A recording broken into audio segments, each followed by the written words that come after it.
কৈলাসরবাসী প্রথমে আসন্ন দুর্গাপূজা উপলক্ষে কৈলাসরবাসীকে জানাই শারদ শুভেচ্ছা। আজ 19শে জুলাই আমরা 2025 আমরা সকাল 11টা থেকে ক্লাবের তরফ থেকে রাস্তা অবরোধ করি। মূল বিষয় হলো সামনে দুর্গাপূজা। এখানে এই পাড়াতে প্রায় কয়েকটি ক্লাবের পুজো হয়, তাই আমাদের সামনে বিভিন্ন ধরনের পুজো কেন্দ্রিক অনুষ্ঠান করতে গিয়ে আমাদের বিশেষ অসুবিধা হবে। তাই কৈলাসরবাসীর কাছে আমাদের বিনম্র আবেদন, আপনারাও আমাদের সাথে সহযোগী হয়ে এই পেপার মিলটাকে যাতে অতি সত্বর এখান থেকে সরানো হয় সেই সুর মিলিয়ে কৈলাসরবাসী আমাদের সাথে থাকবেন। এই কয়েকটি কথা বলে নেতাজি মেমোরিয়াল ক্লাবের পক্ষ থেকে আমার বক্তব্য শেষ করলাম।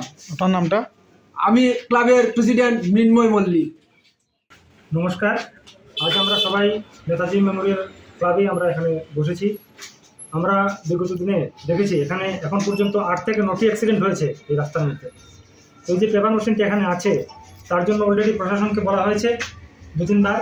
আমরা জানি যে আমাদের এজেন্সিকেও আমাদের এখান থেকে পিডব্লিউডি থেকে লেটার দেওয়া হয়েছে।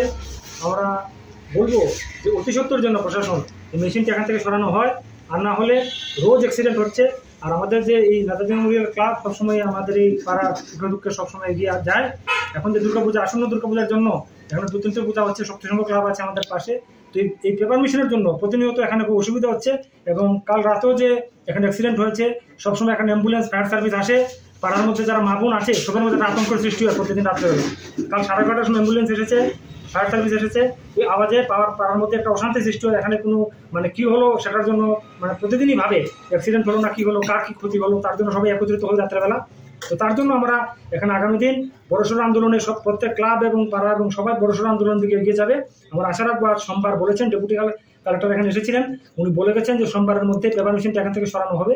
সোমবারের মধ্যে যদি না যায় তাহলে বৃহত্তর আন্দোলন নামবে, কিন্তু এটাই আমাদের প্রশাসনের কাছে হুঁশিয়ারি রইল।